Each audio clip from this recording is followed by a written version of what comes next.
तो hello and welcome guys, आपका स्वागत है फिर से एक और नई वीडियो में। इस वीडियो में हम पढ़ने वाले हैं मैक्रो इकोनॉमिक्स का chapter 10 government budget and the economy. तो चलिए शुरू करते हैं अपने चैप्टर को।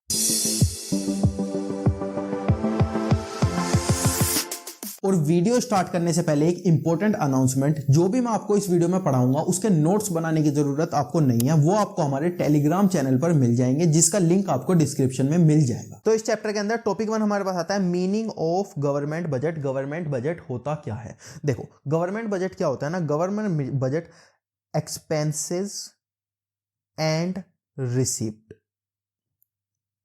Of money. गवर्नमेंट अपना बजट बनाती है जहां पर वो क्या बताती है, एक्सपेंसेस कहां से पैसे जाने वाले हैं और रिसिप्ट कहां से पैसे आने वाले हैं। गवर्नमेंट उसको प्लान करती है अगले साल के लिए। वो कब आता है? 1 फरवरी को गवर्नमेंट का बजट आता है, मतलब 1 फरवरी को ये पार्लियामेंट में दिखाया जाता है, फिर पार्लियामेंट इसको पास करती है। इसके अंदर क्या होता है? It shows the revenue and expenditure of government for the upcoming year. जो साल आने वाला है उसमें वो कितने खर्चे कहां करने वाली है और कहां से उसको पैसे आने वाले हैं, वो सब कुछ उस बजट के अंदर दिखाया जाता है। अब देखते हैं इस चैप्टर का टॉपिक 2, जो कि है objective of government budget. Objective क्या होता है, मतलब गवर्नमेंट बजट क्यों बनाया जाता है, इससे हमें क्या क्या फायदे होते हैं। सबसे पहला फायदा जीडीपी ग्रोथ। हमारी जो जीडीपी है वो अच्छी तरीके से ग्रोथ होती है। हमको पता चलता है हमें कहां पैसे ज्यादा खर्च करने चाहिए, कहां से हमें पैसे बचाने चाहिए, जहां से हमें पैसे आने वाले हैं वो पैसा हम कैसे लगाएंगे, उससे हम क्या कर सकते हैं, अपनी जीडीपी को अच्छी तरीके से ग्रो कर सकते हैं। Allocation of resources. रिसोर्सेस का कैसे हम मैक्सिमम यूटिलाइजेशन ले सकते हैं। मैक्सिमम यूटिलाइजेशन जैसे जो रिवर्स है वो हमें, जो रिवर्स है वो हमें काफी सारी चीजें प्रोवाइड कर सकती है। जैसे रिवर हमें वाटर प्रोवाइड कर सकती है, रिवर जो है हमारा ड्रेनेज सिस्टम संभाल सकती है, या फिर रिवर क्या है हमारा, ट्रांसपोर्टेशन का खर्चा बचा सकती है, ट्रांसपोर्टेशन में यूज हो सकती है। या रिवर हमें इलेक्ट्रिसिटी प्रोवाइड कर सकती है, जैसे हम डैम्स बना देते हैं तो वो क्या कर सकती है, इलेक्ट्रिसिटी प्रोवाइड कर सकती है। तो इसमें से हम कौन सा करें, कौन से रिसोर्सेज से क्या चीज करें, हम रिसोर्सेज को कैसे अच्छी तरीके से यूटिलाइज करें जिससे कि हमें मैक्सिमम इनपुट हमें दे सके, मैक्सिमम आउटपुट हम उससे निकाल सके। तो उससे क्या होता है, अलोकेशन ऑफ रिसोर्सेज हम किससे करते हैं, बजट के थ्रू करते हैं, कि कौन सा रिसोर्सेज किस तरीके से हम काम में लाने वाले हैं, मैक्सिमम प्रॉफिट जिससे हम निकाल सकें और सोशल वेलफेयर हम उससे कर पाए। Provision of public goods. Public goods को प्रोवाइड करना, जैसे देखो जो माउंटेन्स होते हैं ना, जो माउंटेन्स का एरिया होता है वो बहुत ज्यादा, आपने देखा होगा, बहुत ज्यादा उबड़ खाबड़ होता है, मतलब वहां पे पहुंचना भी बहुत मुश्किल होता है, रोड बनानी बहुत मुश्किल होती है, वगैरह वगैरह बहुत ज्यादा मुश्किल होती है। तो जितने भी ये टेलीकॉम कंपनीज है ना, जैसे जियो हो गया, एयरटेल हो गया, ये क्या करती हैं, ये ऐसे वाली जगह पे ना अपनी सर्विस प्रोवाइड नहीं करती। क्यों नहीं करती यार? एक तो यहाँ पे पॉपुलेशन बहुत कम है, यहाँ पे क्या है, पॉपुलेशन बहुत कम है, यहाँ से इनकी जो पैसे की कमाई है ना वो बहुत कम होगी। दूसरा, वहां पे इतनी ज्यादा कॉस्ट लगेगी इनके टावर लगाने में, मेंटेनेंस करने में, सर्विस देने में, कि यार इनकी जो कॉस्ट है ना वो बढ़ जाएगी, वहां से इनका जो प्रॉफिट है ना वो होना बहुत ज्यादा कम है। तो अब क्या हो, अब ये माउंटेन्स पे हम कैसे करके टेलीकॉम सर्विस को पहुंचा सकते हैं? वहां पे प्ले में आती है गवर्नमेंट। गवर्नमेंट क्या बोलती है कि जो चीज कोई नहीं बना रहा वो चीज हम बनाएंगे। गवर्नमेंट कहती है, जैसे गवर्नमेंट ने क्या निकाला है, BSNL। अब बीएसएनएल सिटी में चले ना चले, बीएसएनएल माउंटेन्स में सबसे अच्छा चलता है। क्यों? क्योंकि गवर्नमेंट बोलती है अगर कोई भी वहां पे सर्विस नहीं दे रहा ना तो हम वहां पे जाके सर्विस देंगे, उन लोगों का भला हम करेंगे। और वो कहां से करेंगे? वो करेंगे बजट में से कुछ एक्सपेंडिचर को निकालेंगे, बजट में जो वो लिखेंगे कि हम ऐसे करके यहाँ पे पब्लिक गुड्स प्रोवाइड करने वाले हैं। तो पब्लिक गुड्स क्या होता है, produce those goods for public which are not produce by any other producer. जो कोई और प्रोड्यूसर नहीं प्रोड्यूस कर रहा होगा बट पब्लिक नीड देम, पर पब्लिक को उसकी क्या होगी, जरूरत होगी।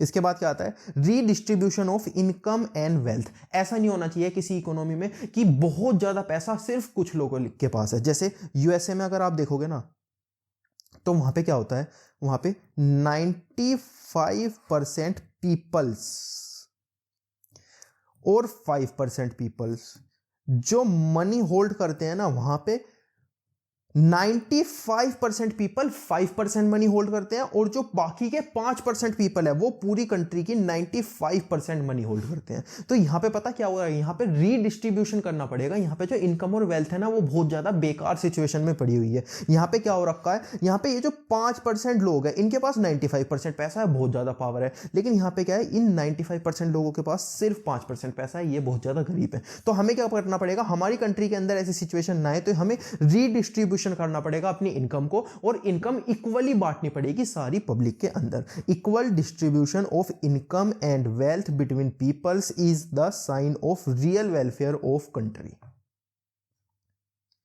इसके बाद अगला पॉइंट देखते हैं जो कि है बैलेंस्ड रीजनल ग्रोथ। आप देखोगे जो मुंबई महाराष्ट्र की स्टेट है वो बहुत ज़्यादा डेवलप है, आप साउथ में देखोगे काफ़ी ज़्यादा डेवलपमेंट है, और आप नॉर्थ में देखोगे दिल्ली बहुत ज़्यादा डेवलप है। लेकिन हमने कभी सोचा कि हमारी जो ये बिहार है ऐसी स्टेट कभी भी डेवलप क्यों नहीं हो पा रही, जो हमारा दूसरे एरियाज है वो डेवलप क्यों नहीं हो पा रहे। HAR जो बिहार है वो क्यों डेवलप नहीं हो पा रहा, क्योंकि वहां पे हम अपना बैलेंस रीजनल ग्रोथ नहीं लेके चल रहे। क्यों बैलेंस, बिहार में क्या है, बिहार में गरीबी बहुत ज्यादा है, क्यों, क्योंकि वहां पे फैक्ट्रीज नहीं लगती। तो हमारी जो गवर्नमेंट है उन्होंने कभी ध्यान ही नहीं दिया कि यार हम सारी स्टेट को डेवलप करें ना। ऐसा नहीं होना चाहिए केवल यूपी डेवलप हो जाए, दिल्ली डेवलप हो जाए और महाराष्ट्र डेवलप हो जाए, बाकी सब ऐसी रह जाए। सबको इकट्ठा डेवलप हमें करना पड़ेगा। अगला पॉइंट क्या आता है, एम्प्लॉयमेंट अपॉर्चुनिटी। एम्प्लॉयमेंट अपॉर्चुनिटी मतलब इकोनॉमी के अंदर एम्प्लॉयमेंट प्रोवाइड करना। हमारे यहाँ तो बहुत ज़्यादा अनएम्प्लॉयमेंट है, पॉपुलेशन बहुत ज़्यादा है, तो अनएम्प्लॉयमेंट भी क्या है, बहुत ज़्यादा है। तो हमें क्या करना पड़ेगा, गवर्नमेंट को हमारी कंट्री के अंदर एम्प्लॉयमेंट अपॉर्चुनिटी प्रोवाइड करनी पड़ेगी, ऑप्टिमम एम्प्लॉयमेंट अपॉर्चुनिटीज। इसके बाद क्या आता है, इकोनॉमिक स्टेबिलिटी। इकोनॉमिक स्टेबिलिटी यानी कि डिमांड एंड सप्लाई फोर्स जो है उनको हमें इकोनॉमिक स्टेबिलिटी प्रोवाइड करनी पड़ेगी। ये हमने देखा था, ये डिमांड करता है, ये सप्लाई करता है, तो ये जहाँ पर मीट हो रहे थे उससे क्या हो रहा था, हमारा प्राइस हर प्रोडक्ट का डिसाइड हो रहा था। तो हमें क्या करना पड़ेगा, इकोनॉमी को अपना स्टेबल करना पड़ेगा। अब हम देखते हैं इस चैप्टर का topic 3, structure and components of budget, यानी कि बजट के क्या क्या कंपोनेंट होते हैं, उसके अंदर क्या क्या होता है, या फिर उसका स्ट्रक्चर कैसा होता है, वो कैसा कैसा दिखता है। तो बजट के अंदर ना दो चीज होती है मेनली, क्या, बजटरी रिसिप्ट और बजटरी एक्सपेंडिचर। रिसिप्ट मतलब पैसा कहां से हमारे पास आएगा, एक्सपेंडिचर कहां हम उसका एक्सपेंडिचर करेंगे। तो सबसे पहले हम पढ़ते हैं बजटरी रिसिप्ट। बजटरी रिसिप्ट होता क्या है, estimated money will receive by government in during financial year में कहां से गवर्नमेंट के पास पैसे आने वाला है। तो बजटरी रिसिप्ट में ना दो चीज होती है, एक होता है रिवेन्यू रिसिप्ट, एक होता है कैपिटल रिसिप्ट। रिवेन्यू रिसिप्ट क्या होता है, रिवेन्यू रिसिप्ट वो रिसिप्ट होती है जो हमारी एसेट एंड लाइबिलिटीज के ऊपर नो इफेक्ट, कोई इफेक्ट नहीं डालती। जैसे हम रेंट ले सकते हैं, आपने अपने घर का कभी रेंट दिया होगा या फिर आपने किसी और चीज का रेंट दिया होगा, क्या आपकी एसेट और लाइबिलिटी कम होती है, नहीं होती। सपोज आपने सैलरी दी, आपकी कोई एसेट और लाइबिलिटी कम हुई, नहीं हुई। लेकिन कैपिटल रिसिप्ट क्या होती है, कैपिटल रिसिप्ट वो होती है जो अफेक्ट करती है हमारी एसेट एंड लाइबिलिटीज को। एग्जाम्पल के तौर पे हम देखते हैं, जैसे हमने हाउस खरीदा, तो हाउस से क्या हुआ, हाउस से हमारी जो हाउस से जो हमारी एसेट थी वो बढ़ गई। या फिर हमने लोन लिया, तो लोन से क्या हुआ, हमारी लाइबिलिटी जो थी बढ़ गई। तो जो भी चीजें रिवेन्यू रिसिप्ट में आएंगी वो एसेट और लाइबिलिटी पे कोई इफेक्ट नहीं डालेगी, और जो भी चीजें कैपिटल रिसिप्ट में आएगी वो एसेट और लाइबिलिटी में क्या करेगी, इफेक्ट डालेगी। तो अब इसकी डेफिनेशन देखते हैं। रिवेन्यू रिसिप्ट क्या होता है, revenue receipt which can not create any liability, यानी कि लाइबिलिटी क्रिएट नहीं करती। Receipt which can not decrease any asset, यानी कि एसेट को डिक्रीज नहीं करती। अब देखते हैं कैपिटल रिसिप्ट क्या होता है, रिसिप्ट विच क्रिएट लाइबिलिटी, जो लाइबिलिटी को क्रिएट करती है। रिसिप्ट विच डिक्रीज एसेट, जो हमारी एसेट को क्या करती है, डिक्रीज करती है।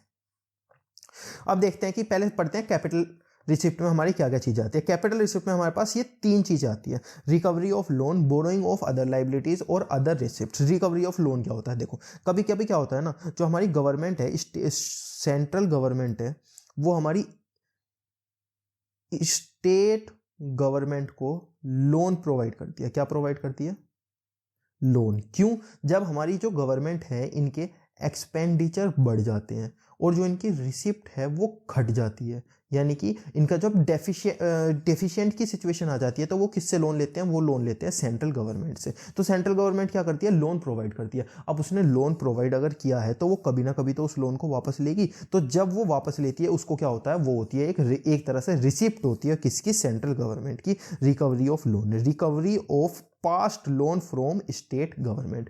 सेकंड क्या आता है, borrowing of other liabilities. Other liabilities borrowing, जैसे हमने वर्ल्ड बैंक से लोन ले लिया, कभी कभी हमारी जीडीपी कम हो जाती है या फिर हमें लोन लेने की जरूरत होती है तो हम वर्ल्ड बैंक से लोन ले लेते हैं, दूसरी कंट्री से लोन ले लेते हैं, वगैरह वगैरह। अदर रिसिप्ट जैसे डिस इन्वेस्टमेंट जैसे सपोज इंडिया के पास एक पोर्ट था, पोर्ट जहाँ पर जहाज वगैरह आते हैं, शिप्स वगैरह आती हैं जहाँ से हम ट्रेड करते हैं बहुत ज़्यादा, वो पोर्ट पता कहाँ था, वो पोर्ट था चाइना में। अब इंडिया को लगा कि यार मुझे पैसे की ज़रूरत है, तो इंडिया ने क्या किया, उस पोर्ट को सेल कर दिया। तो इंडिया ने क्या किया, अपनी इन्वेस्टमेंट को सेल कर दिया। और इन्वेस्टमेंट को सेल करते हैं तो हम क्या बोलते हैं, डिस इन्वेस्टमेंट। उसको हम क्या किसके अंदर लाते हैं, अदर रिसिप्ट के अंदर। पहला रिकवरी ऑफ लोन, दूसरा borrowing of other liability and तीसरा अदर रिसिप्ट्स। अब देखते हैं रिवेन्यू रिसिप्ट्स के अंदर क्या क्या आता है। रिवेन्यू के अंदर हमने पहले देख लिया कि नो इफेक्ट, एसेट और लाइबिलिटी के ऊपर कोई इफेक्ट नहीं आता, इसके अंदर एसेट और लाइबिलिटी के अंदर इफेक्ट आता है। अब देखते हैं रिवेन्यू रिसिप्ट के अंदर क्या आता है। तो इस लाइन के साथ साथ नीचे आते हैं, अगले पेज पे चलते हैं। और रिवेन्यू रिसिप्ट के अंदर ये दो चीज़ आती है, यहाँ पे रिवेन्यू रिसिप्ट्स। रिवेन्यू रिसिप्ट्स के अंदर दो चीज आती है, tax receipt, non tax receipt.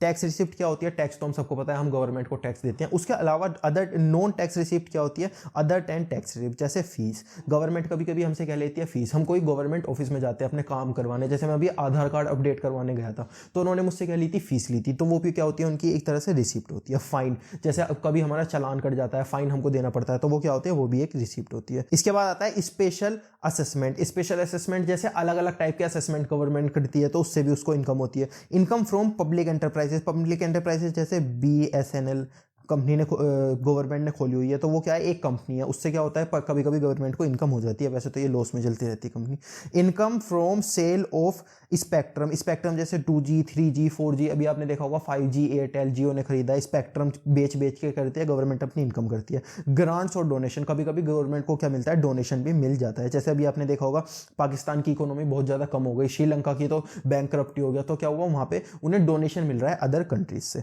अब देखते हैं टैक्स रिसिप्ट क्या होता है। टैक्स का मतलब सबसे पहले देखते हैं, compulsory payment by house hold, firm and institutional unit, यानी कि हमें कंपलसरी पेमेंट करना पड़ता है गवर्नमेंट को अपनी इनकम में से, या फिर अगर हम कोई चीज खरीदते हैं तो उसमें से। इसको हम तीन चीज के अंदर टाइप से डिवाइड कर सकते हैं, पहला, दूसरा और तीसरा। पहले हम कैसे डिवाइड कर सकते हैं, हम टैक्स को दो तरीके से बोल सकते हैं, एक प्रोग्रेसिव टैक्स, एक रिग्रेसिव टैक्स। प्रोग्रेसिव टैक्स में क्या होता है, जो बर्डन होता है रिच के ऊपर ज्यादा होता है, पुअर के ऊपर कम होता है। और जो रिग्रेसिव टैक्स है उसके ऊपर क्या बर्डन होता है, जो बर्डन होता है रिच के ऊपर कम होता है और पुअर के ऊपर ज्यादा होता है। ये वाली चीज ना, ये हमें प्रैक्टिकल लाइफ में हमें बहुत कम देखने को मिलती है। ये हमें कभी भी नहीं देखने को मिलेगा प्रैक्टिकल लाइफ में कि रिच तो टैक्स दे नहीं रहे, जो पुअर है वो टैक्स ही दिए जा रहा है। अब यार उसके पास वैसी पैसा नहीं है, वो और ज्यादा टैक्स कहां से देगा। तो हमेशा क्या होता है, रिच के ऊपर बर्डन ज्यादा होता है और पुअर के ऊपर बर्डन ज्यादा होता है। प्रोग्रेसिव टैक्स हमेशा हमें रियल लाइफ में देखने को मिलता है। हम टैक्स को और दो टाइप से डिवाइड कर सकते हैं, कैसे, वैल्यू एडेड टैक्स और special tax. Value added tax जैसे हमारा जीएसटी। जीएसटी क्या होता है, कॉमन गुड्स है कुछ, उनके ऊपर लगता है पूरी इंडिया में, यानी कि पूरी कंट्री में एक टाइप का टैक्स लगता है, उसको हम क्या बोलते हैं, जीएसटी, वैल्यू एडेड टैक्स। और कुछ स्पेशल टैक्स होता है। स्पेशल टैक्स जैसे पेट्रोल पे लगता है, ये किससे लगता है, यूनिट साइज या वेट से। अब आप देखो पेट्रोल के ऊपर जीएसटी लगता है, नहीं लगता। हम न्यूज़ में सुनते भी है, कभी पेट्रोल का रेट बढ़ गया, कभी घट गया, इस स्टेट में कम है, इस स्टेट में ज़्यादा है। ऐसा क्यों होता है, ऐसा इसीलिए होता है क्योंकि स्टेट गवर्नमेंट अपने टैक्सेस लगाती है पेट्रोल पे अपने हिसाब से। लेकिन क्या होता है, जीएसटी अगर लगता तो जीएसटी तो पूरे इंडिया में सेम तरीके से लगता, फिर तो पेट्रोल के प्राइस में कोई दिक्कत ही नहीं आती। तो पेट्रोल के प्राइस पे क्या होता है, पेट्रोल के प्राइस पे स्टेट गवर्नमेंट अपना टैक्स लगाती है, उसको हम क्या बोलते हैं, स्पेशल टैक्स। और जो सब चीजों पे लगता है उसको हम क्या बोलते हैं, वैल्यू एडेड टैक्स। अब हम टैक्स को और दो चीजों के थ्रू डिवाइड कर सकते हैं, एक डायरेक्ट टैक्स, दूसरा इनडायरेक्ट टैक्स। डायरेक्ट टैक्स के अंदर इनकम टैक्स और इनडायरेक्ट टैक्स के अंदर जीएसटी। ये हम देखते हैं, ये चीज थोड़ी इंपॉर्टेंट है, इसे देखते हैं। सबसे पहले देखते हैं डायरेक्ट टैक्स क्या होता है। देखो, ये एक इंसान है, ये जॉब करता है, जॉब से इसको क्या मिलती है, सैलरी मिलती है। सपोज इसको सैलरी मिलती है 12 लाख रुपीज़ की। अब 12 लाख रुपीज़ में ये सारी की सारी अपने पास रख लेगा? नहीं, इसको क्या देना पड़ेगा? इसको यहाँ पे देना पड़ेगा टैक्स। 12 लाख रुपीज़ पे जो भी इसका टैक्स मिलेगा, सपोज 1 2 3 ट्रिपल 0, इतना इसका टैक्स बनता है। ये क्या देगा? टैक्स देगा गवर्नमेंट को। इसको हम क्या बोलेंगे? Income tax. अब देखते हैं इनडायरेक्ट टैक्स क्या होता है। डायरेक्ट टैक्स पे हम थोड़ी देर में आएंगे, इनडायरेक्ट टैक्स देखते हैं, फिर दोनों को एक साथ समझेंगे। इनडायरेक्ट टैक्स क्या होता है?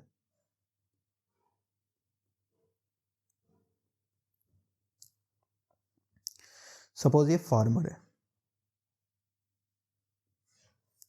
ये फैक्ट्री है, और ये क्या है? ये पब्लिक है। ये फार्मर इसको पोटैटो देता है, आलू देता है, ये इसको क्या देती है? चिप्स देती है। फार्मर पहले पोटैटो देता है फैक्ट्री को, फैक्ट्री उससे क्या बनाती है? चिप्स बनाती है, और चिप्स किसे देती है? पब्लिक को। अब यहाँ पे ये जो पोटैटो थे ना, ये सपोज 1000 रुपीज़ के थे। अब ये 1000 रुपीज़ के जो पोटैटो फार्मर ने सेल किए हैं फैक्ट्री को, तो ये क्या होगा? ये 1000 रुपीज़ फैक्ट्री से लेगा? नहीं, इसके ऊपर कुछ क्या लगेगा? टैक्स लगेगा। जैसे हमने सपोज किया 10% का इसके ऊपर टैक्स लगेगा, तो यहाँ पे टैक्स कितना आ जाएगा? यहाँ पर टैक्स आ जाएगा 100 रुपीज़, 1000 का 10%। अब सपोज ये जो चिप्स हैं ये हैं 1500 रुपीज़ की, तो इसके ऊपर भी कुछ टैक्स लगेगा। सपोज इसके ऊपर 15% का टैक्स लगता है। 1500 का 15% क्या होता है? 225। तो इसके ऊपर टैक्स कितना हो गया? 225। इसके ऊपर हो गया 100, इसके ऊपर कितना हो गया? 225।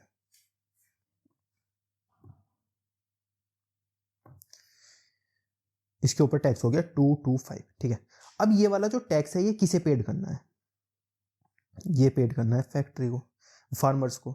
ये पेड किसे करना है? 100 रुपीज़ का फार्मर को। लेकिन जब फार्मर ना इससे पेमेंट लेने जाएगा फैक्ट्री से, तो ये 1000 की पेमेंट नहीं, 1100 की पेमेंट लेगा। इसका मतलब 1000 क्या है? 1000 तो फार्मर अपने पास रख लेगा, और जो 100 रुपीज़ है उसे क्या दे देगा? As a GST, as a indirect tax government को जमा करा देगा। इसका मतलब ये जो 100 रुपीज़ का टैक्स है ना, ये फार्मर ने पे तो किया है, लेकिन ये किसकी जेब से गया है? ये फैक्ट्री की जेब से गया है। ऐसे ही यहाँ पर, अब यहाँ पर 1500 है, 15% का टैक्स इतना, तो ये जब इसके पास जाएगा ना, पब्लिक के पास, तो ये 1500 की तो पेमेंट लेगा ही लेगा, प्लस 225 रुपीज़ का GST भी लेगा। 225 रुपीज़ का GST लेगा तो क्या होगा? 225 रुपीज़ का GST 1725, इतने रुपीज़ की कीमत हो जाएगी इसकी। यानी कि ये इसने पब्लिक ने पे तो, फैक्ट्री ने पे तो किया है, लेकिन ये लिया किससे है? ये लिया है पब्लिक से। अब हम यहाँ पे कर क्या रहे हैं? देखो, यहाँ पे गवर्नमेंट प्ले में आती है। गवर्नमेंट बोलती है कि यार तुमने ये जो 100 रुपये लिए हैं फैक्ट्री से, ये फैक्ट्री तुमने जो ये 225 रुपीज़ लिए हैं पब्लिक से, ये तुमने मुझे दिए तो हैं, लेकिन ये तुमने लिए किससे हैं? ये तुमने लिए हैं पब्लिक से और फैक्ट्री से। इसका मतलब तुमने अपना बर्डन ऑफ टैक्स क्या किया है? शिफ्ट किया है। तुमने क्या किया है? तुमने अपना बर्डन ऑफ टैक्स शिफ्ट किया है। किसके ऊपर? फार्मर ने किया है फैक्ट्री के ऊपर, और फैक्ट्री ने किया है पब्लिक के ऊपर। क्या? Burden of tax shift. तो अगर हम अपना बर्डन ऑफ टैक्स शिफ्ट कर सकते हैं किसी के ऊपर, तो उसको हम क्या बोलते हैं? इनडायरेक्ट टैक्स बोलते हैं। लेकिन अगर हम अपना बर्डन ऑफ टैक्स, जैसे डायरेक्ट टैक्स के अंदर क्या था? इसने पैसे कमाए थे, तो इसी ने पेमेंट करी थी इनकम टैक्स की। तो यहाँ पे क्या हुआ था? यहाँ पे इसने किसी और के ऊपर बर्डन शिफ्ट नहीं किया था, लेकिन यहाँ पे क्या करना था? यहाँ पे फार्मर को पैसे पेमेंट करनी थी, लेकिन इसने शिफ्ट किस पे कर दिया? फैक्ट्री पे। यहाँ पे क्या करनी थी? फैक्ट्री को पेमेंट करनी थी, इसने किस पे शिफ्ट कर दिया? पब्लिक पे। तो अगर हम अपना बर्डन शिफ्ट कर सकते हैं, अगर हम अपना बर्डन शिफ्ट कर सकते हैं, तो हम उसको क्या बोलते हैं? हम उसको बोलते हैं इनडायरेक्ट टैक्स। और अगर हम बर्डन शिफ्ट नहीं कर सकते, तो उसको हम क्या बोलते हैं? बर्डन शिफ्ट नहीं कर सकते, तो उसको हम क्या बोलते हैं? Direct tax. डायरेक्ट टैक्स मतलब जो हमारे ऊपर डायरेक्टली लगता है, जिसका बर्डन हम शिफ्ट नहीं कर सकते। लेकिन इनडायरेक्ट टैक्स यानी कि जो डायरेक्टली इनडायरेक्टली नहीं लगता हमारे ऊपर, डायरेक्टली हमारे ऊपर नहीं लगता, इनडायरेक्टली हमारे ऊपर लगता है, और हम उसका बर्डन शिफ्ट कर सकते हैं। इसमें क्या हुआ? एंड कंज्यूमर पर बर्डन आ गया, पब्लिक पर। इस पे क्या हुआ? इस पे जिसने पैसे कमाए थे उसके ऊपर बर्डन आया, किसी पे भी बर्डन शिफ्ट नहीं हुआ। तो डायरेक्ट और इनडायरेक्ट का डिफरेंस अभी हमको पता चल गया। अब डायरेक्ट टैक्स के अंदर कैसे आता है, इनकम टैक्स। जैसे अगर मेरी सैलरी है 12 लाख रुपए, तो उस पर मैं कुछ टैक्स दूंगा, तो उस पर टैक्स दूंगा तो वो क्या हो जाएगा मेरा, उस पर अगर मैं कुछ टैक्स दूंगा तो वो हो जाएगा मेरा डायरेक्ट टैक्स, इनकम टैक्स। लेकिन अगर मैं कोई प्रोडक्ट खरीदने मार्केट में जाऊंगा तो उसके ऊपर क्या लगेगी, जीएसटी, तो वो क्या हो गया मेरा इनडायरेक्ट टैक्स। क्यों, क्योंकि उस प्रोडक्ट की जो जीएसटी है वो बर्डन शिफ्ट होता आ रहा है पीछे से। जैसे यहाँ पे अभी बर्डन हमारा क्या शिफ्ट होता आ रहा था, यहाँ पे हमारा बर्डन क्या शिफ्ट हो रहा था, फार्मर से फैक्ट्री पे शिफ्ट हुआ था, फैक्ट्री से पब्लिक पे शिफ्ट हुआ था। और यहाँ पे क्या हुआ, जीएसटी में ऐसा ही होता है। अगर मैं चिप्स खरीदने जाता हूँ 10 रुपए की, तो उसमें लिखा होता है इंक्लूडिंग ऑफ ऑल टैक्सेस, यानी कि पीछे से जो बर्डन शिफ्ट होता आ रहा है वो अभी लास्ट में आकर मेरे पे हो गया है। तो ये कब तक होता है, ये जब तक होता है जब तक ये एंड कंज्यूमर तक नहीं पहुंच पाता। इसका लास्ट बर्डन कौन उठाता है टैक्स का, वो उठाते हैं हम लोग जो हम एंड कंज्यूम करते हैं। जैसे अगर मैंने चिप्स खाया तो उसके अंदर जो पोटैटो का बर्डन था, या फिर उसमें रॉ मटेरियल जो लगा था, या उसके अंदर चिप्स जो लगी, लेबर जो लगी थी, वो सब कुछ एंड कंज्यूमर उठाएगा, जो होता है हमारी पब्लिक। तो इस तरीके से हमारी 2 रिसिप्ट होती है। कौन सी हम पढ़ रहे हैं, बजटरी रिसिप्ट। बजटरी रिसिप्ट के अंदर 2 रिसिप्ट आती है, एक रिवेन्यू रिसिप्ट, दूसरी कैपिटल रिसिप्ट।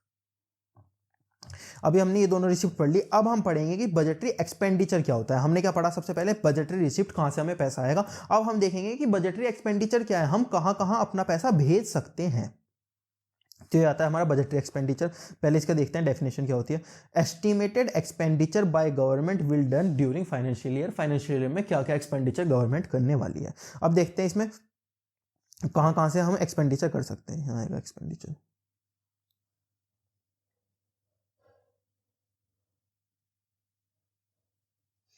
एक्सपेंडिचर भी हम 2 तरीके से कर सकते हैं, रिवेन्यू और कैपिटल। अभी हमने देखा रिवेन्यू क्या होता है, रिवेन्यू जहां पर हमारी एसेट और लाइबिलिटी पे कोई इफेक्ट नहीं पड़ता, और कैपिटल क्या होता है जहां पे हमारी एसेट एंड लाइबिलिटी के ऊपर इफेक्ट पड़ता है। ये देखो, expenditure will can not be create any asset, expenditure which can not decrease any liability. Asset और लाइबिलिटी पे कोई इफेक्ट नहीं पड़ेगा। Expenditure which create asset, expenditure which decrease liability, जो एसेट और लाइबिलिटी को डिक्रीज और इंक्रीज करेगा। इसके एग्जांपल देखते हैं, जैसे वेजेस हम पे करते हैं, एसेट लाइबिलिटी पे कोई फर्क नहीं पड़ता। इंटरेस्ट पेमेंट, एसेट लाइबिलिटी कोई फर्क नहीं। डिफेंस, एसेट लाइबिलिटी कोई फर्क नहीं। लेकिन लैंड एंड बिल्डिंग हमारी एसेट इंक्रीज होती है। परचेज ऑफ शेयर हमारी एसेट इंक्रीज होती है। लोन लेते हैं हमारी लाइबिलिटी इंक्रीज होती है। तो ये तो हो गया एक टाइप का एक्सपेंडिचर। हम एक्सपेंडिचर को और कैसे डिवाइड कर सकते हैं। एक्सपेंडिचर को डिवाइड करने के लिए हम एक और चीज इस्तेमाल कर सकते हैं, प्लान एक्सपेंडिचर और non plan expenditure. Plan expenditure यानी कि हम एडवांस में डिसाइड कर लेंगे कि हमें कहां का एक्सपेंडिचर करना है। नॉन प्लान एक्सपेंडिचर यानी कि हमें एडवांस में डिसाइड नहीं करेंगे कहां कहां एक्सपेंडिचर करना है। आप देखोगे कहीं पे बाढ़ आ जाती है तो हम क्या एक्सपेंडिचर पहले से डिसाइड करते हैं, बाढ़ आएगी तो हमारा वहां पे एक्सपेंस हो जाएगा, लोगों को बचाना पड़ेगा, उसमें हमारे पैसे चले जाएंगे। बिल्कुल भी गवर्नमेंट ऐसा नहीं करती। लेकिन एडवांस में क्या होता है, एडवांस में हम कर लेते हैं कि यार अगर हमें डिफेंस के चीजों की जरूरत पड़ी तो हम वहां पे अपना एक्सपेंडिचर का खर्च कर सकते हैं। अब आता है हमारे पास इस चैप्टर का topic 4, budgetary deficit. Budgetary deficit क्या होता है, जब हमारे बजटरी एक्सपेंडिचर ज्यादा हो जाते हैं बजटरी रिसिप्ट से। जैसे अगर मेरे पास 1000 रुपीज हैं और मेरे 1100 रुपीज का एक्सपेंस हो गया, रिसिप्ट हुआ मुझे 1000 और एक्सपेंस कितना हो गया मेरा 1100 का, तो क्या हुआ मेरे 100 रुपए क्या हो गए, मैं हो गया बजट डेफिसिट, यानी कि मेरा 100 रुपए का घाटा हो गया।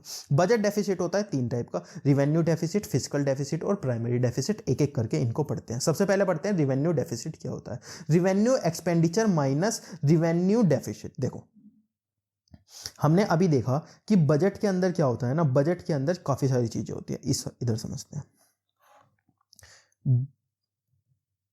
एक कैपिटल एक रिवेन्यू, यहां पे भी कैपिटल यहां पे भी रिवेन्यू।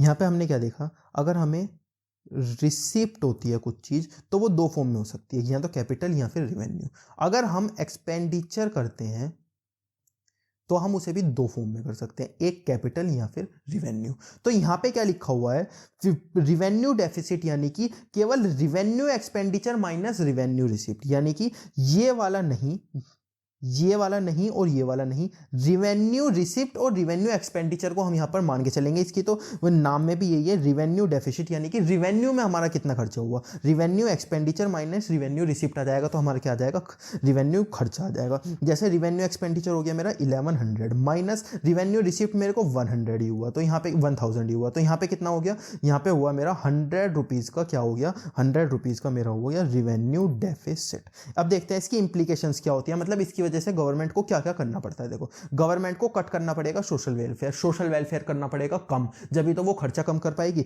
गवर्नमेंट को क्या करना पड़ेगा, बोरो फंड्स, गवर्नमेंट को फंड्स भी बोरो करने पड़ सकते हैं इस वाले खर्चे को मैच करने के लिए।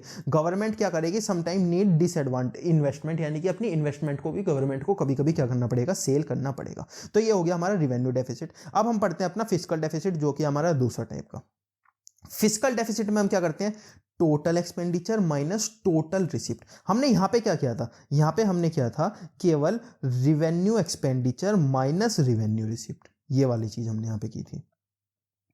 केवल हमने रिवेन्यू लिया था। यहां पे हम क्या करेंगे, यहां पे हम इस वाले को भी लेंगे, यानी कि हम कैपिटल को भी लेंगे, इस वाले को और इस वाले को, इस वाले को और इस वाले को। हम यहां पे क्या लेंगे, कैपिटल प्लस रिवेन्यू दोनों लेंगे। तो यहां पे लिख भी रखा है total expenditure equal to revenue expenditure और capital expenditure, total receipt equal to revenue receipt और कैपिटल रिसिप्ट। अब यहाँ पे एक चीज आती है, हमने जब ये रिसिप्ट वाला हम पढ़ रहे थे तो हमने यहाँ क्या पढ़ा था, यहाँ पे हमारे ये जो कैपिटल रिसिप्ट था ना, हमारे पे यहाँ पे 3 टाइप से हो सकता था। एक तो रिकवरी ऑफ लोन हो सकता था, जो हम लोन लेंगे। एक क्या हो सकता था, अदर रिसिप्ट हो सकता था, हम अपनी इन्वेस्टमेंट को बेच देंगे। एक क्या हो सकता था, एक हो सकता था बोरोइंग। तो हम जब यहाँ पर, बोरोइंग का मतलब क्या होता था, बोरोइंग का मतलब होता था किसी और से पैसे उधार लेना। तो हम यहाँ पर जब ये बोरोइंग कर रहे होंगे, रिवेन्यू रिसिप्ट की बोरोइंग कर रहे होंगे, उसको हम टोटल रिसिप्ट में इंक्लूड नहीं करेंगे। यहाँ पे क्या करेंगे, हम यहाँ पे रिवेन्यू एक्सपेंडिचर और कैपिटल एक्सपेंडिचर लेंगे। यहाँ पे क्या करेंगे, रिवेन्यू रिसिप्ट और कैपिटल रिसिप्ट लेंगे, पर ये जो बोरोइंग है इसको इंक्लूड हम नहीं करेंगे। तो ये होता है फिस्कल डेफिसिट। अब देखते हैं फिस्कल डेफिसिट की क्या इंप्लीकेशंस होती है। फिस्कल डेफिसिट मतलब, फिस्कल डेफिसिट का देखो ये मतलब होता है सिंपल सा, अगर हम इतने का हमारा खर्चा हो गया और इतने हमारे पास थे, यानी कि 100 रुपये। अब 100 रुपये हमें क्या करने पड़ेंगे, 100 रुपये हमें बोरो करने पड़ेंगे, जब भी जाके तो हमारा खर्चा और एक्सपेंस मैच होगा। तो 100 रुपये क्या करने पड़ेंगे, हमें बोरो करने पड़ेंगे, यानी कि फिस्कल डेफिसिट में हमें बोरो करने पड़ेंगे। रिवेन्यू डेफिसिट क्या बता रहा था, ये भी यही बता रहा था कि 100 रुपये हमें बोरो करने पड़ेंगे। प्राइमरी डेफिसिट क्या बताता है, ये भी यही बताता है हमें कितने रुपये बोरो करने पड़ेंगे। ये किस में बता रहा था, ये रिवेन्यू में बता रहा था, ये टोटल में बता रहा था।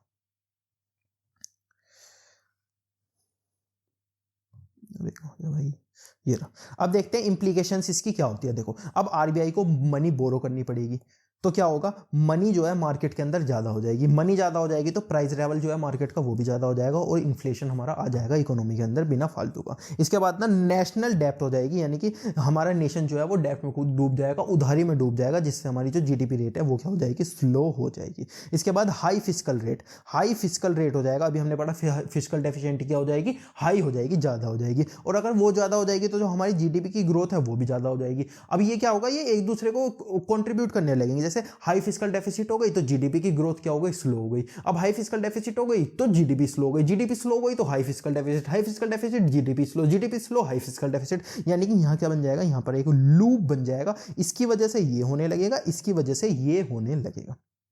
इसके बाद क्या होगा, government borrow all the fund from companies. देखो, गवर्नमेंट है ना, ये गवर्नमेंट है, ये रेस्ट ऑफ वर्ल्ड है, यानी कि इंडिया को छोड़ के जितनी भी कंट्रीज है। अब गवर्नमेंट को क्या नीड पड़ी, गवर्नमेंट को लगा कि यार मुझे थोड़े से पैसों की ज़रूरत है, तो मैं पैसे क्या करती हूँ, रेस्ट ऑफ वर्ल्ड से ले लेती हूँ। यार एक इंसान आया समझदार से, उसने कहा रेस्ट ऑफ वर्ल्ड से क्यों ले रही हो, गवर्नमेंट तुम्हारे खुद की कंट्री में बहुत सारी क्या है, कंपनीज हैं जिनके पास बहुत सारा एक्सेस फंड है, तो तुम एक काम करो, यहां से पैसे ले लो। अब जब तुम इंटरेस्ट दोगे, तुम्हें इंटरेस्ट किसे देना पड़ता, इसे इंटरेस्ट देना पड़ता।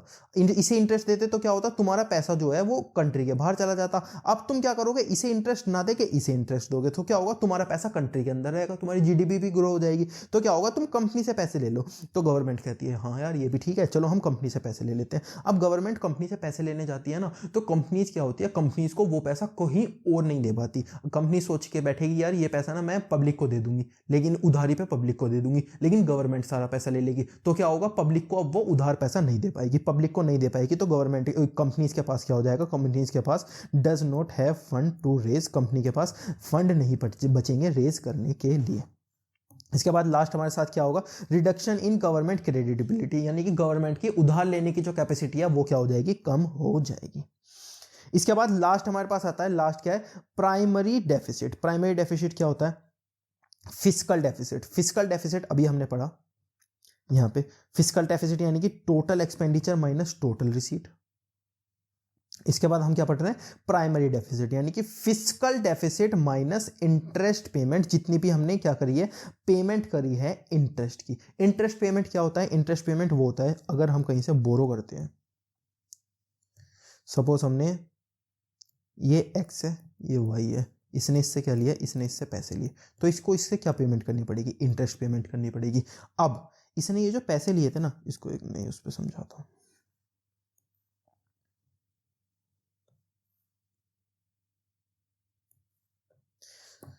ठीक है, अब इसने ये जो इससे पैसे लिए थे ना, ये लिए थे 2021 में, 2021 में इसने पैसे लिए थे, और ये जो इंटरेस्ट पे करता था ये हर साल करता था, 1 ईयर के बाद करता था। तो 2021 में इसने पैसे ले लिए, ठीक है, 21 में क्या, 21-22 के फाइनेंशियल ईयर में इसने पैसे ले लिए यहाँ पे, ठीक है, ये क्या ले लिए, पैसे ले लिए। अब ये जो इस पैसे का इंटरेस्ट पे करेगा ना, वो इसी साल कर देगा, नहीं, वो क्या करेगा, अगली साल करेगा, यानी कि 2022 और 23 में इंटरेस्ट पेमेंट करेगा। इसी तरीके से हमारी गवर्नमेंट करती है, गवर्नमेंट जब किसी से पैसे लेती है तो वो अगली साल इंटरेस्ट पेमेंट करती है। अब सपोज हम बैठे हैं करंट ईयर में, ये हमारा करंट ईयर है, ये नेक्स्ट ईयर है, ये प्रीवियस ईयर है, यहाँ पे गवर्नमेंट ने कुछ बोरो करा होगा।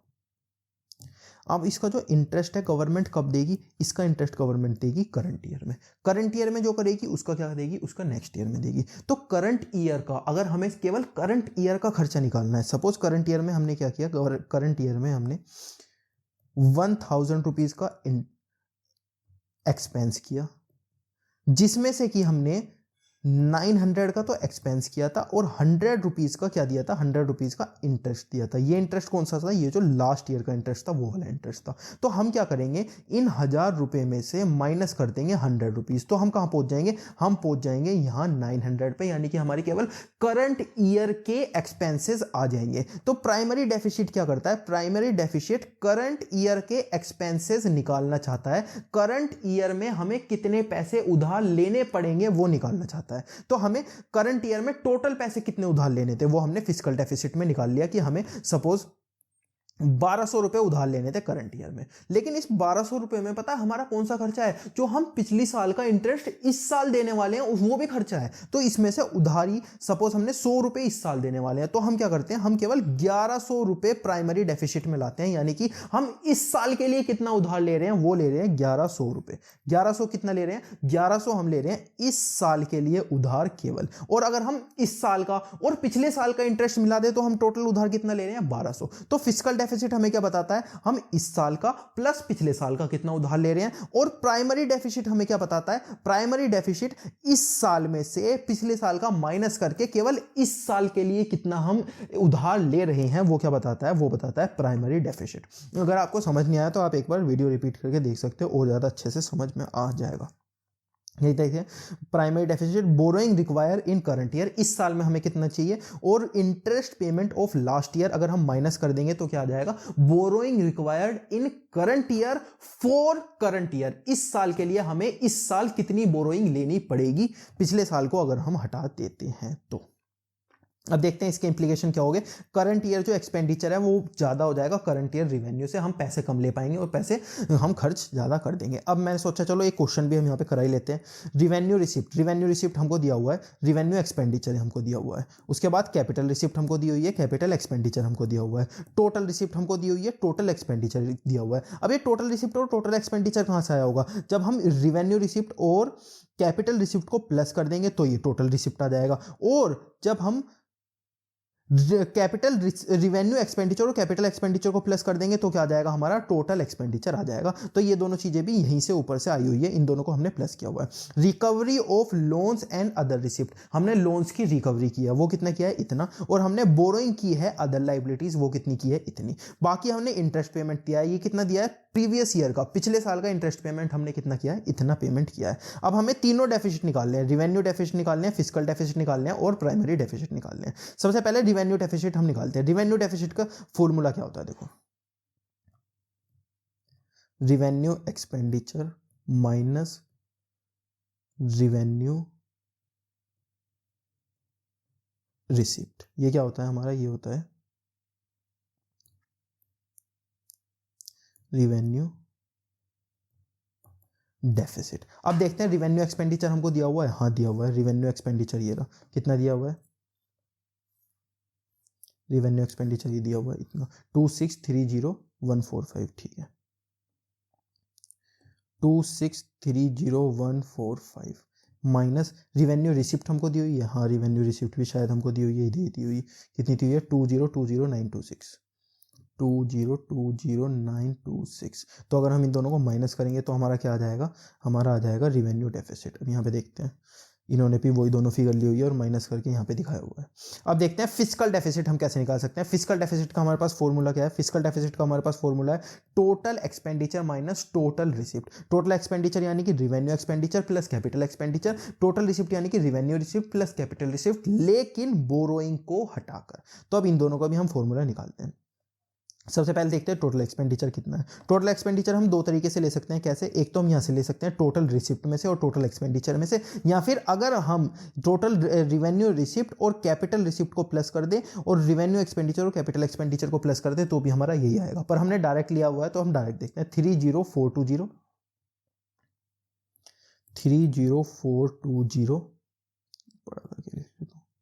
230 माइनस 30420 पर ये जो हमारा टोटल रिसिप्ट है, ये जो हमने ली हुई है टोटल रिसिप्ट, इसमें क्या इंक्लूड है, इसमें बोरोइंग्स भी इंक्लूड है। बोरोइंग्स कौन सी है, ये रही बोरोइंग्स एंड अदर लायबिलिटी, यानी कि हमने जो उधार लिया हुआ है वो भी इंक्लूड है। कितना लिया हुआ है, इतना हमने उधार लिया हुआ है। तो हम क्या करेंगे, इतना हम उधार अब इसमें से माइनस कर देंगे। वो कितना आ जाएगा, छोटा हो जाए भाई, 796,337। तो हमारी यहाँ पे टोटल कितनी आ जाएगी, अगर हम इनको माइनस करते हैं तो 796,337, ये हमारा टोटल आ जाएगा। मैंने अभी आपको यहाँ पे इतने आगे, पहले से आंसर को चेक कर लेते हैं कि आंसर सही है हमारा या नहीं। देखो हमने भी इतना भी इतना इतना इतना और इनका आंसर भी यही आया हुआ है। अब फिस्कल डेफिसिट समझाते हुए मैंने आपको क्या समझाया था, इस साल हमें कितना उधार लेना है वो फिस्कल डेफिसिट बताता है। फिस्कल डेफिसिट क्या बताता है कि करंट ईयर में हमको कितनी बोरोइंग करनी पड़ेगी, वो क्या बताता है, ये बताता है फिस्कल डेफिसिट। अगर मैं ऊपर जाकर देखूं और यहाँ पर देखूं तो यहाँ पे मुझे क्या दिखेगा कि यार हमने तो बोरोइंग सच्ची में की हुई है इस साल, कितनी की हुई है, इतना। इसका मतलब जो ये फिस्कल डेफिसिट है ये सेम आना चाहिए, और अगर हम यहाँ पे जाके देखेंगे तो ये सेम ही आ रहा है 796,337, 796,337। अब देखते हैं प्राइमरी डेफिसिट कैसे निकलता है। वो तो बहुत आसान है। प्राइमरी डेफिसिट के लिए फिस्कल डेफिसिट ले लो और माइनस कर दो इंटरेस्ट पेमेंट। तो फिस्कल डेफिसिट कितना है, अभी हमने निकाला था ये यहाँ पे जो निकाला था, और इंटरेस्ट पेमेंट अगर हमको दी हुई है तो हम ले लेंगे। इंटरेस्ट पेमेंट क्या हमको दी हुई है, हाँ इंटरेस्ट पेमेंट हमको ये दी हुई है 708,203। तो इन्होंने क्या लिया हुआ है 708,203। तो यहाँ पे क्या हुआ है, ये आया हुआ है प्राइमरी डेफिसिट, यानी कि इस साल हमें केवल इतना पे करना है। हमने जो ज़्यादातर उधार लिया हुआ है ना वो करंट पिछले ईयर का लिया हुआ है, प्रीवियस ईयर का, तो इसकी वजह से हमें इस साल ज़्यादा उधार लेनी पड़ गई है। अब इस चैप्टर का लास्ट टॉपिक हमारे पास आता है बैलेंस एंड अनबैलेंस पेमेंट। सबसे पहले हम पढ़ेंगे बैलेंस पेमेंट क्या होता है, फिर पढ़ेंगे अनबैलेंस पेमेंट क्या होता है। बैलेंस पेमेंट वो होती है जब government receipt, government expenditure, receipt equal to expenditure हो जाती है तो हम कहाँ पहुँच जाते हैं, बैलेंस पेमेंट पे पहुँच जाते हैं। इसके कुछ मेरिट होते हैं। मेरिट जैसे नो वेस्टेज एक्सपेंडिचर, हम कोई इधर उधर का एक्सपेंडिचर नहीं करेंगे। फाइनेंशियल स्टेबिलिटी, हम स्टेबल रहेंगे financially. No solution of unemployment, अचानक से अनएम्प्लॉयमेंट आ गया तो उसका सॉल्यूशन हम ढूंढ पाएंगे नहीं, क्यों, क्योंकि हमारा जो रिसिप्ट है वो एक्सपेंडिचर के इक्वल हो जाएगा। लेस डेवलपमेंट कंट्रीज के लिए नॉट पॉसिबल, ये सिचुएशन नॉट पॉसिबल हो पाती, क्यों, क्योंकि उन्हें बहुत ज्यादा इन्वेस्टमेंट की जरूरत है। अगर लेस डेवलपमेंट कंट्रीज है ना, उनकी जब तक जो रिसिप्ट है वो ज्यादा नहीं होगी, किससे, एक्सपेंडिचर से, जब तक वो डेवलप नहीं हो सकती। तो उन्हें डेवलप होने के लिए क्या करना पड़ेगा, उन्हें इक्वल नहीं, उन्हें अपनी रिसिप्ट को बढ़ाना पड़ेगा। अब देखते हैं अनबैलेंस पेमेंट क्या होता है। अनबैलेंस पेमेंट यानी कि दो टाइप की होती है, पहला सरप्लस बजट, दूसरा डेफिशिएंट बजट। सरप्लस बजट क्या होता है, सरप्लस बजट जब रिसिप्ट ज्यादा हो जाती है एक्सपेंडिचर से, और डेफिशिएंट क्या हो जाए जब रिसिप्ट कम हो जाती है एक्सपेंडिचर से।